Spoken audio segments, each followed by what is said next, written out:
Bonjour à tous et bonjour à toutes, bienvenue sur Red Joe & Companies. Aujourd'hui pour la deuxième fois cette année, il me semble c'est cette année, je vois le célèbre, le talentueux, le breton,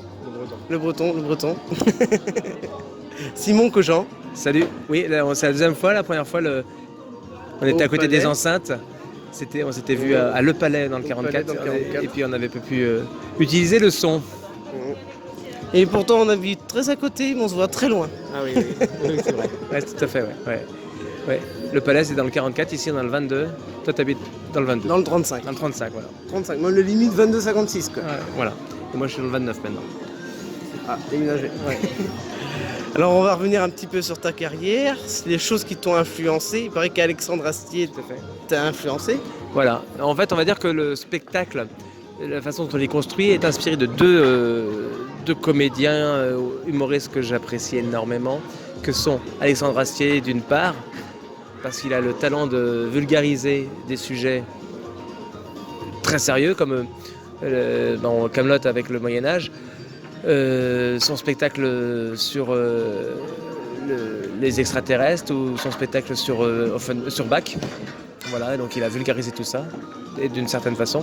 Et deuxième inspiration, c'est Baptiste Le Caplin, qui est frais, qui est jeune, qui a une fougue. Bon, évidemment, j'ai pas la prétention de dire que je suis l'un ou l'autre, mais voilà, de qui je m'inspire. Un mélange des deux, ça fait du Simon Cogent, 100% Brest, 100% breton. Pourquoi ces images sur la Bretagne ? Alors pendant longtemps, j'étais guide touristique, c'est ce que j'explique dans le spectacle. Et donc j'ai des réflexions des gens qui me disent ouais là, il pleut tout le temps, vous êtes alcoolique, tous ces clichés. Et donc j'ai voulu faire tomber les clichés.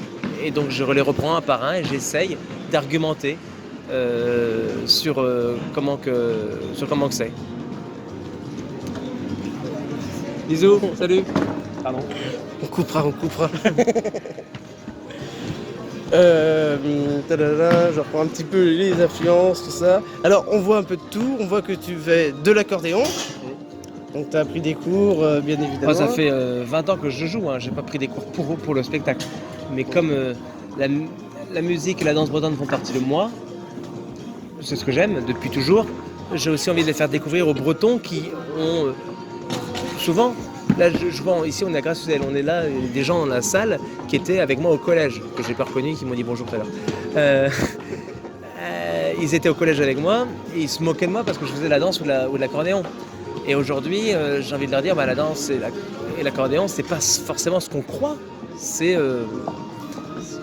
autre chose que le cliché qu'on a du folklore breton en règle générale. Donc j'ai envie de leur montrer simplement ce que c'est, donc je le fais dans le spectacle. Voilà. Donc, quelle idée as-tu... quelle idée 1, 2, 3, je recommence. Depuis quel âge as-tu envie de faire du spectacle ? Depuis tout le temps. Je pense que tu as vu beaucoup d'artistes déjà à qui tu as posé cette question-là. Ils t'ont tous dit qu'ils étaient les petits rigolos de la classe ou T'étais un rigolo de la classe quand t'étais enfant ? Oui, complètement. J'étais complètement le clown de service qui n'écoutait pas grand-chose du cours, mais qui a quand même réussi à avoir son bac. C'est le principal, il faut son bac. Mais, sincèrement, j'aime être sur scène, évidemment. Je ne veux pas dire que j'aime pas être sur scène. J'ai beaucoup travaillé pour y arriver, évidemment. Mais si quelqu'un de meilleur que moi, si quelqu'un a des choses, peut arriver à dire la même chose sur scène d'une meilleure façon, tant mieux. Vraiment. Bon, tant pis pour mon compte en banque.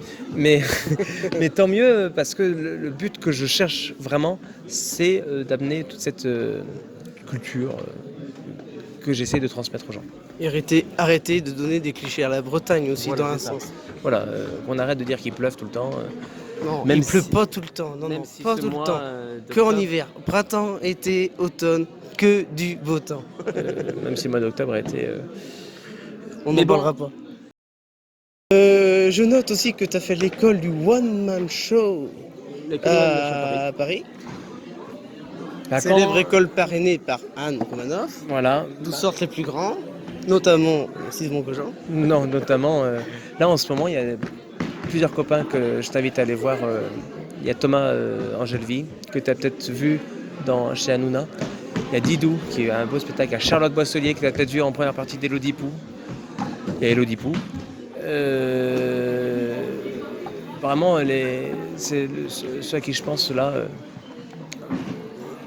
Bientôt. Je pense à une amie aussi qui a fait l'école du One Man Show à Paris. Qui Marie Espio, notre amant. Ah, je ne connais pas. Elle n'était pas avec moi. Un petit coup de pub pour elle. Très bien. Parce que je l'ai emmenée à Satona faire 2-3 sketchs. Ah d'accord, moi je ne connais pas. Mais oui, quand on arrive... En fait, à la base, j'ai fait un spectacle. J'ai fait une création, un truc. On m'a dit, Simon, va travailler, quoi. Et donc, voilà, j'ai pris la décision de tout quitter ici et d'aller à Paris pour apprendre ce métier d'humoriste.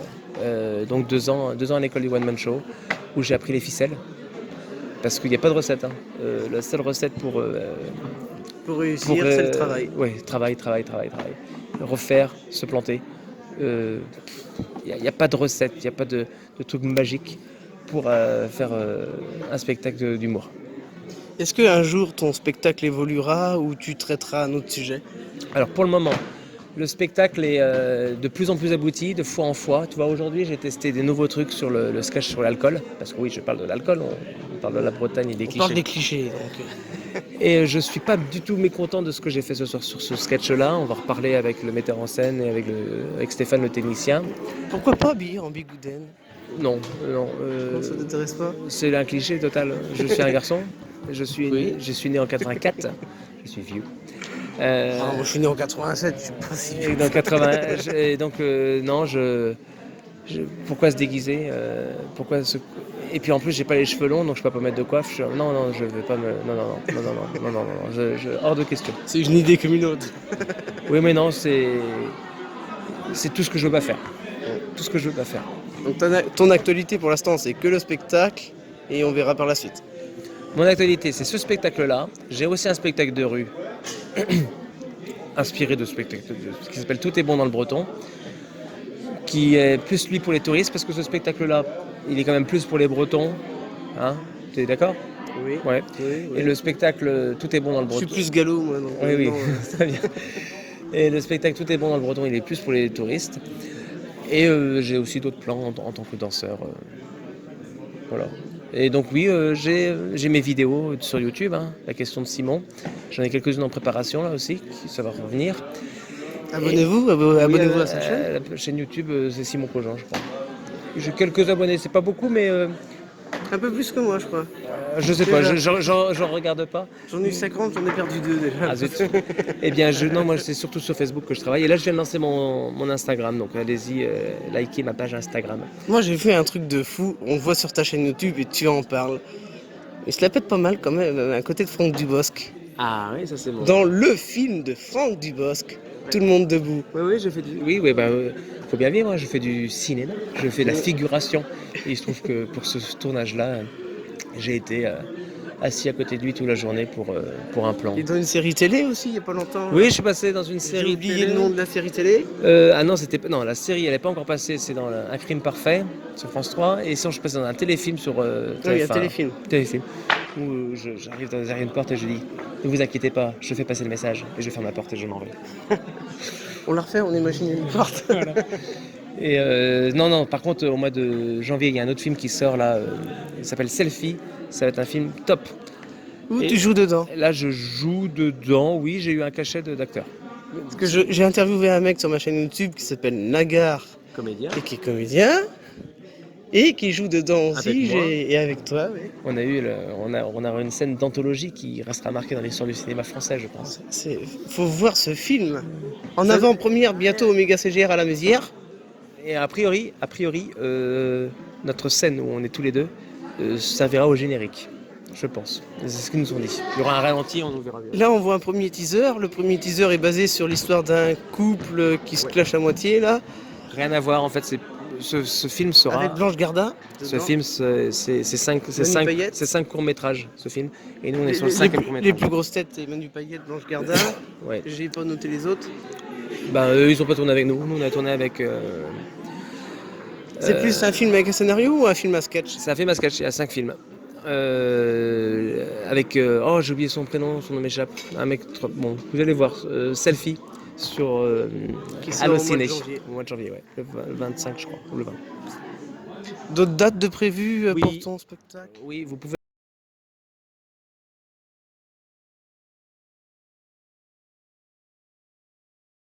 Donc ça c'est bien. Et juillet-août, il joue un Corrigan dans la forêt de Brocéliande. Non, au Pouldu. Je joue un Corrigan au Pouldu en juillet-août. Où se trouve le Pouldu? Pouldu, On part de Rennes, on passe par Saint-Malo, Pignac. C'est loin de Spézette. Et là, pour comprendre la blague, il faut venir voir le spectacle. Il faut. Voilà. Je te remercie pour Mais l'interview. je t'en prie, merci d'être venu. De rien.